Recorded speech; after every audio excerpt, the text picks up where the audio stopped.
आइए आज हम लोग को पढ़ना है महात्मा गांधी के संबंध में, अर्थात राष्ट्रपिता महात्मा गांधी के संबंध में। राष्ट्रपिता महात्मा गांधी का जन्म 2 अक्टूबर 1869 को गुजरात पोरबंदर जिला के काठियावाड़ ग्राम में हुआ था।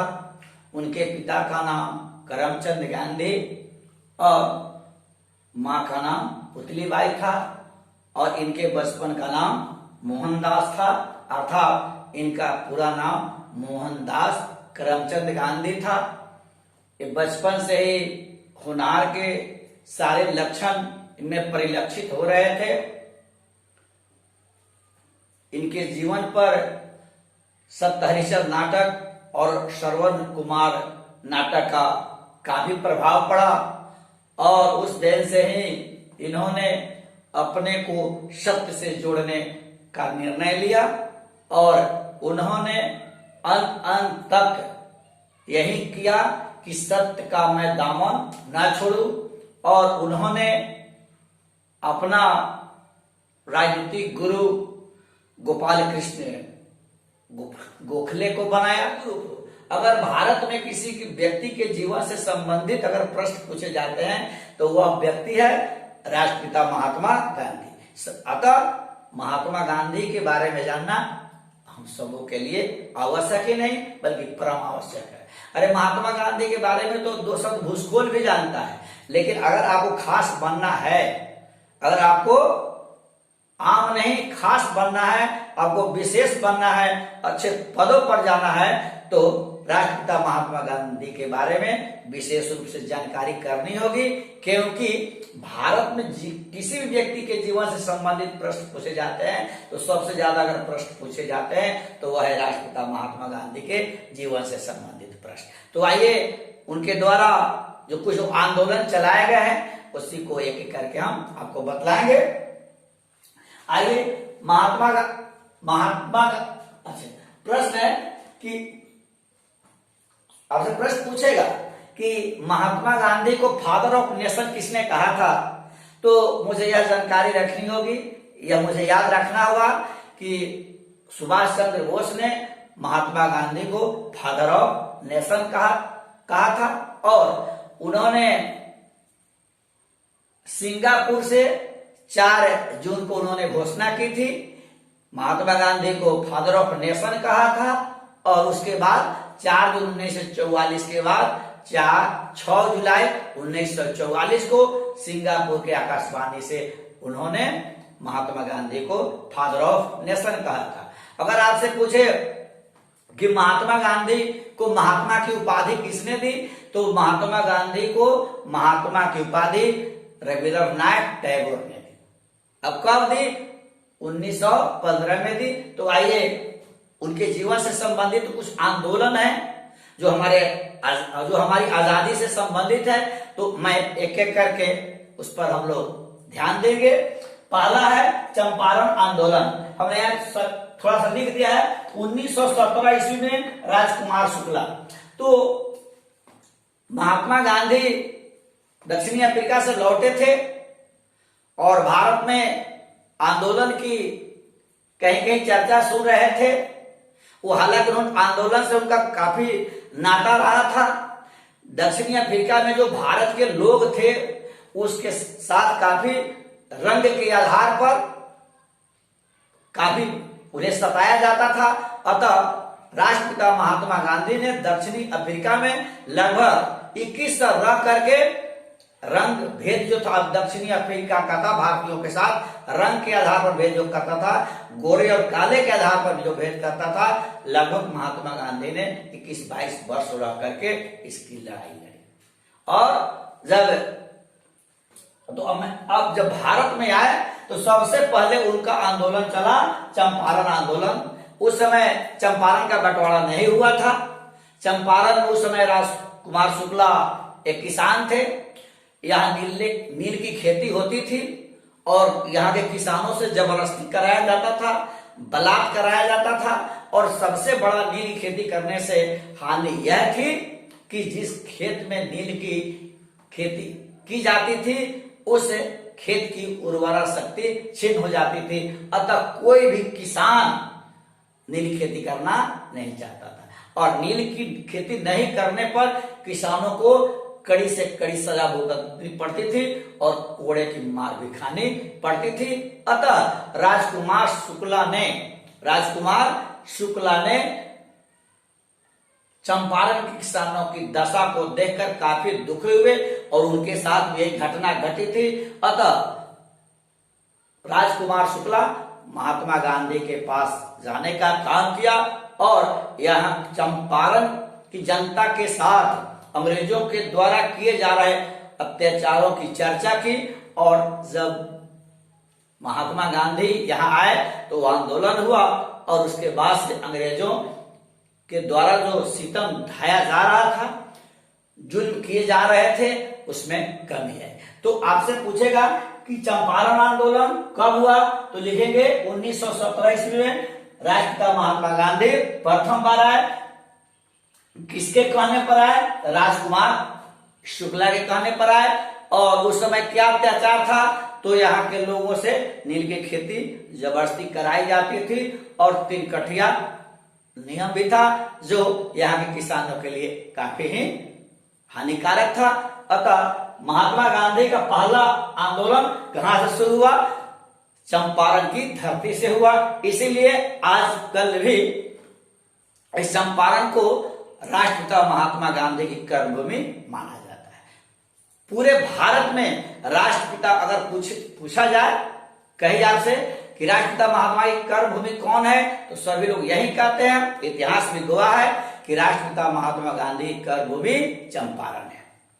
तो आइए अब खेड़ा आंदोलन है। खेड़ा आंदोलन 22 मार्च 1918 को गुजरात में शुरू हुआ और उस समय अंग्रेज वहां के किसानों से बलात् जबरदस्ती लगान वसूलता था। अतः वहां के तमाम किसान सरदार वल्लभ भाई पटेल के नेतृत्व में इस लगान के विरोध में आंदोलन किया और उस आंदोलन का समर्थन महात्मा गांधी ने किया, जिसकी वजह से सरदार वल्लभ भाई पटेल और महात्मा गांधी की जब शक्ति मिली तो वो आंदोलन सफल हुआ और अंग्रेजों को वहां झुकना पड़ा और लगान लेने की जो उसकी छूट थी उसमें कमी आ गई। तो आपसे खेड़ा आंदोलन पूछेगा तो हमको याद रखने की जरूरत है। खेड़ा आंदोलन कहां शुरू हुआ? 22 मार्च 1918 ईस्वी में। कहां शुरू हुआ? गुजरात में। और पटेल का नाम हमने इसलिए लिखा है सरदार वल्लभ भाई पटेल के भाषण से, सरदार वल्लभ भाई पटेल के नेतृत्व में यह खेड़ा आंदोलन शुरू हुआ और महात्मा गांधी का जब समर्थन मिला तो यह आंदोलन सफल हुआ और वहां ब्रिटिश हुकूमत को झुकना पड़ा। आइए, उनका तीसरा आंदोलन था खिलाफत आंदोलन।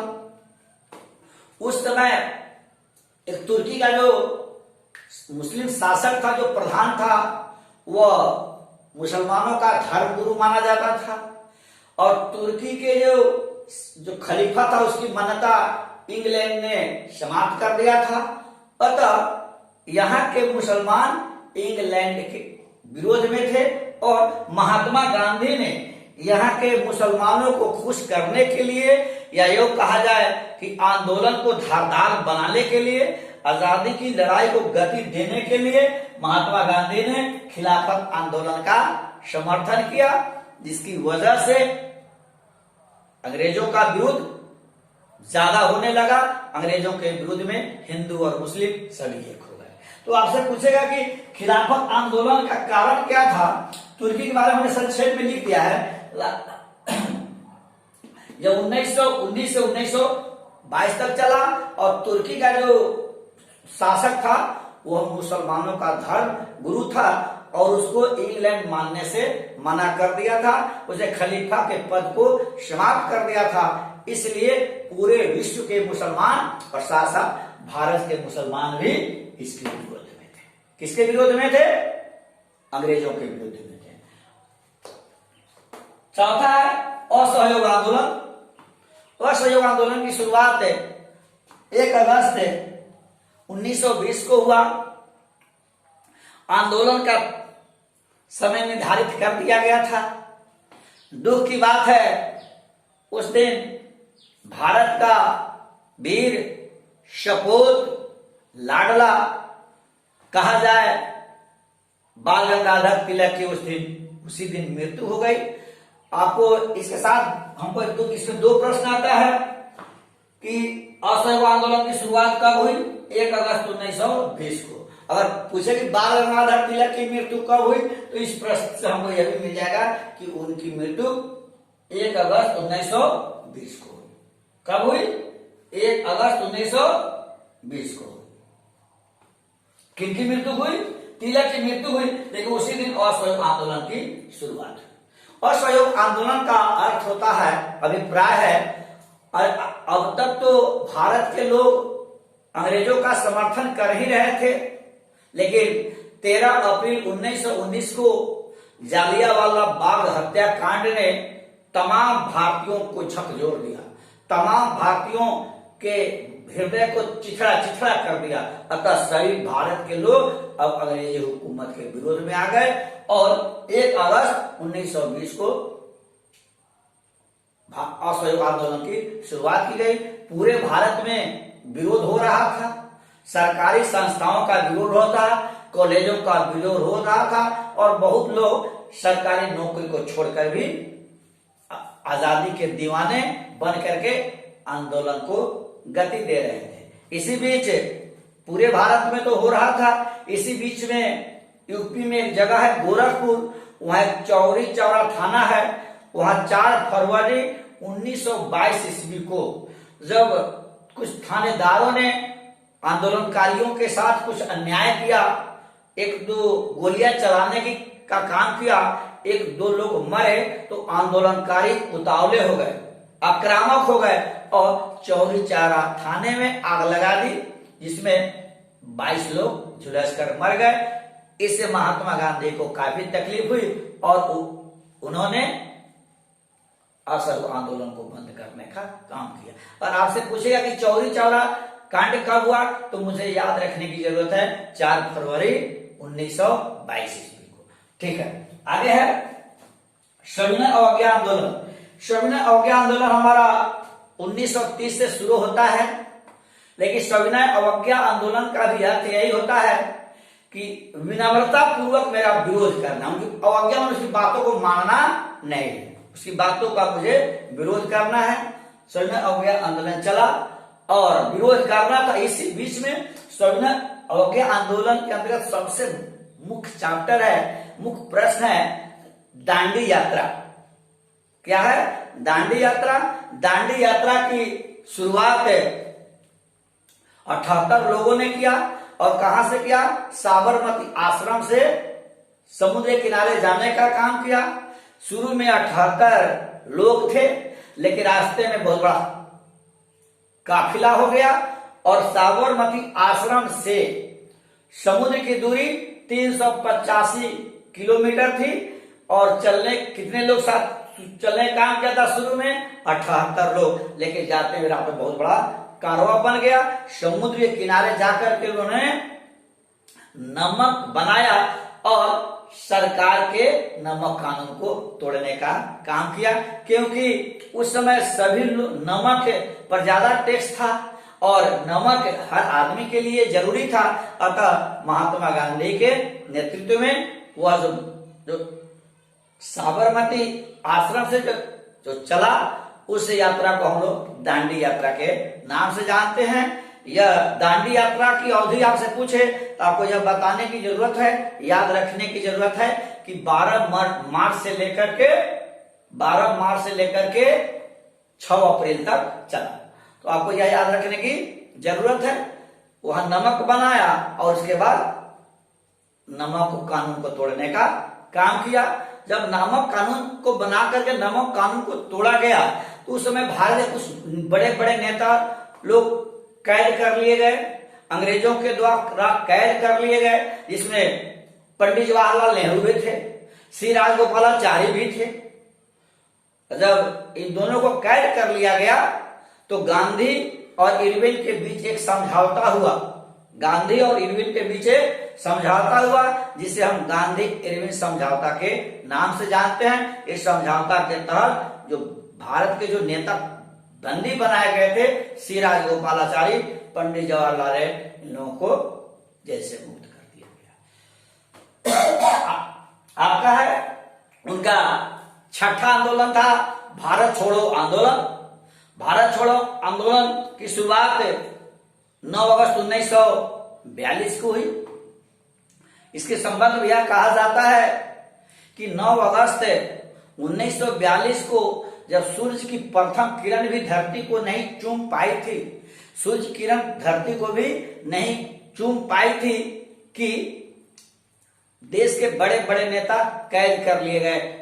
राष्ट्रपिता महात्मा गांधी भी कैद कर लिए गए, लेकिन भले वह कैद कर लिए गए, जेल गए, उन्हें नजरबंद कर दिया गया, लेकिन जेल तो गए, लेकिन किसी भी भारतीयों का हौसला टूटा नहीं, किसी भी भारतीयों का हौसला चकनाचूर नहीं हुआ, बल्कि यह आंदोलन दिन प्रतिदिन बढ़ता गया और अंग्रेजों को इस भारतीयों के समक्ष, भारतीय नेताओं के समक्ष, भारत की जनता के समक्ष उसे झुकना पड़ा और